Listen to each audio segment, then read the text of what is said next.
किंवदंतियां में कहते हैं कि मस्केटिया क्षेत्र में मध्य अमेरिका में स्थित पूर्वी होंडुरास में एक पौराणिक नगर लासूदा ब्लांका है, जिसका अर्थ है श्वेत नगर। इस पौराणिक नगर को देवताओं और सोने के लिए अलगवादी शताब्दी माना जाता है। यदि आपको हमारी प्रस्तुति पसंद और ज्ञानवर्धक लग रही है तो आप हमारे YouTube चैनल को सब्सक्राइब, लाइक और शेयर अवश्य करें। किंवदंतियों के अनुसार इस क्षेत्र के निवासी महान बंदर स्कल्पचर की पूजा करते थे। अमेरिकी यात्री थियोडोर मोडी ने अनुसंधान वैज्ञानिक चार्ल्स लिंडबर्ग के द्वारा प्रदान की गई जानकारी पर उन्होंने काम किया और दावा किया कि उन्होंने 1940 में खोए गए नगर की खोज की है। मोडी ने बताया कि उनकी यात्रा मरुद्धाप में स्थलीय चिन्हों और नदियों के किनारे तक चली, जहां उन्हें एक पुराने नगर के अवशेषों का पता चला। उन्होंने विशाल नष्ट संरचनाओं के सबूतों की पुष्टि की और दावा किया कि वहां एक मंदिर था, जिसमें एक विशाल सीढ़ी थी जो बंदर देवता की छवि को दर्शाती थी। मोडी ने सुझाव दिया कि यह हिंदू देवता हनुमान के अमेरिकी समकक्ष का है, जिसे वह अमेरिका के पॉल बुनियन के समकक्ष मानते हैं। सीढ़ियों के सामने भारी सुरंग जाती था। पहली बड़ी छवि में एक बड़ा मेंढक होता है, जबकि दूसरे के शुरुआत पर मगरमच्छ था। मोडी को बताया गया कि नगर में क्रोटिकस ने बसाया गया था, जो काफी समय पहले मंगोलियाई भाषा के लोग थे।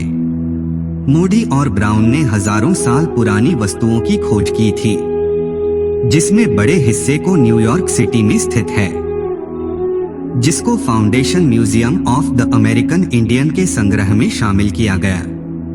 उन्होंने धातु रेजर, पत्थरी धारी, बांसुरी, पत्थरी मूर्ति और पत्थर के उपकरण भी खोजे हैं। मोडी और ब्राउन ने इसके साथ साथ सोने, प्लेटिनम, चांदी और तेल के सबूतों की खोज भी की है।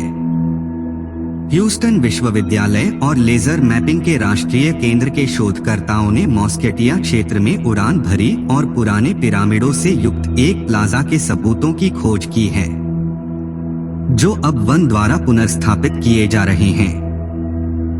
होंडुरास के पूर्वी छोर पर है। पश्चिमी छोर पर होंडुरास का शहर कोपान स्थित है, जो मशहूर बंदर देवता की मूर्ति का स्थान है, जिसे पश्चिमी लोग चर्चा करते हैं। वास्तव में यह भारतीय देवता हनुमान से जुड़ा हो सकता है। पेरू दक्षिण अमेरिका के त्रिशूल के वर्षों के वर्णन के रूप में है। वहीं यूतुकंत की युद्ध की कथा हनुमान की पता चलती है, जब हनुमान जी पाताल लोक, जो मध्य अमेरिका और ब्राजील की ओर यात्रा करते हैं, जो भारत के विपरीत दिशा में है, दुनिया भर में अपने बेटे मकर ध्वज से मिलने के लिए। पाताल के राजा अहिमहि की मृत्यु के बाद हनुमान जी ने अपने बेटे मकर ध्वज को राज्य का शासक बनाया और इन सदियों के लिए एक देवता के रूप में पुरस्कार मिला। इनमें से एक कारण हो सकता है कि मध्य अमेरिका और दक्षिण अमेरिका के प्राचीन लोगों ने अपने देवताओं को लाल रंग में पेंट किया। पेरू में वैदिक प्रभाव की खोज के तौर पर वैदिक हवन कुंड की खोज भी एक सबूत है। आर्कियोलॉजिस्ट्स ने पुराने मंदिर की खोज की है, जिसे 5000 साल पुराना माना जाता है और इल पाराइसो साइट के पास स्थित है, जो पेरू की राजधानी लीमा के पास है। पाराइसो समुदाय का पश्चिमी हिस्सा एक मंदिर है, जिसे छोटी स्टोन संरचना कहा गया है, जिसमें पीली मिट्टी से ढकी दीवारें और लाल रंग के अवशेष हैं, जिसे 5000 साल पुराना माना जाता है और इसे पहले से ही आग का मंदिर कहा जा चुका है। यह पाराइसो पिरामिड का वेस्टर्न पार्ट में खोजा गया था, जिसके अंदर स्थित नई इमारत में रखी हुई हरद का उपयोग यज्ञिक भोजन पकाने के लिए किया जाता था, जिनके द्वारा शोधकर्ताओं के टीम ने अपनी खोज की व्याख्या की है और कहा कि धुआं उन्हें देवताओं से जोड़ने में मदद करती थी। दक्षिण अमेरिका की प्राचीन संस्कृति और भारत के बीच कई समानताएं हैं। जो आसानी से समझाई नहीं जा सकती हैं। उदाहरण के लिए शक्ति और ज्ञान के प्रतीक के रूप में सर्प की अवधारणा दोनों संस्कृतियों में प्रकट होती है। हिंदू धर्म में सर्प दिव्यता का एक शक्तिशाली प्रतीक है, जबकि दक्षिण अमेरिकी पौराणिक कथाओं में सर्प भी एक शक्तिशाली देवता के रूप में दर्शाया जाता था। एक और समानता है हिंदू धर्म में चक्रवाती समय की धारणा। हिंदू धर्म में समय को निरंतर सृजन, विनाश और पुनर्जन्म के अनंत चक्र के रूप में देखा जाता है। विष्णु पुराण एक प्राचीन हिंदू पाठ में इन युगों के माप के बारे में विस्तार से बताया गया है। एक महायोग में 4 उपयोग होते हैं, जो अनुपात में 4.3, 3.2, 2.1 बांटे जाते हैं। महायोग में कलियुग सबसे छोटा योग होता है और 4,32,000 सौर वर्षों तक चलता है।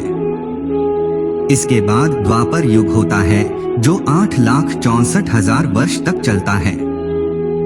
फिर त्रेता युग होता है जिसकी अवधि 12,96,000 वर्ष होती है, और सत्ययुग होता है जिसकी अवधि 17,28,000 वर्ष होती है। इस पृथ्वी पर एक महायोग की अवधि 43,20,000 वर्ष होती है। दक्षिण अमेरिका में समय की धारणा भी चक्री होती थी और यह चक्र अक्सर मौसम और कृषि चक्र से जुड़ा होता था। दक्षिण अमेरिकी और भारतीय संस्कृतियों के बीच समानताओं ने कुछ शोधकर्ताओं को प्रस्तावित किया है कि शायद इन दोनों क्षेत्रों के बीच प्राचीन संपर्क हुआ हो सकता है। कुछ ऐसा भी कहते हैं कि प्राचीन भारतीय व्यापारियों या खोजकर्ताओं ने दक्षिण अमेरिका की यात्रा की हो सकती है, जिन्होंने अपने ज्ञान और संस्कृति को साथ लाए हो। यद्यपि इन सिद्धांतों का समर्थन करने के लिए कोई प्रामाणिक सबूत नहीं है, लेकिन इनको पूरी तरह से नकारा नहीं जा सकता। संभव है कि प्राचीन मानव जितना जुड़ा हुआ था और व्यापार और सांस्कृतिक आपसी बदलाव बहुत दूर तक होते थे। पेरू में आग के मंदिर की खोज एक उदाहरण है कि दक्षिण अमेरिका की प्राचीन संस्कृतियों ने हमें अपने रहस्यों को खोलने की दिशा में कैसे आगे बढ़ाया है। जबकि शोधकर्ताओं ने इन प्राचीन स्थलों का अन्वेषण करते रहेंगे, हमें इन लोगों के बारे में, उनके धार्मिक मान्यताओं के बारे में और उनके जीवन के तरीकों के बारे में बेहतर समझ मिल सकती है। मैं आप सभी का धन्यवाद करता हूं जो इस वीडियो को देखने के लिए आपने अपना बहुमूल्य समय दिया। यदि आपको यह प्रस्तुति पसंद और ज्ञानवर्धक लगी तो उस लाइक बटन दबाना न भूलें, एक टिप्पणी छोड़ें और भविष्य में हमारे YouTube चैनल को सब्सक्राइब करें।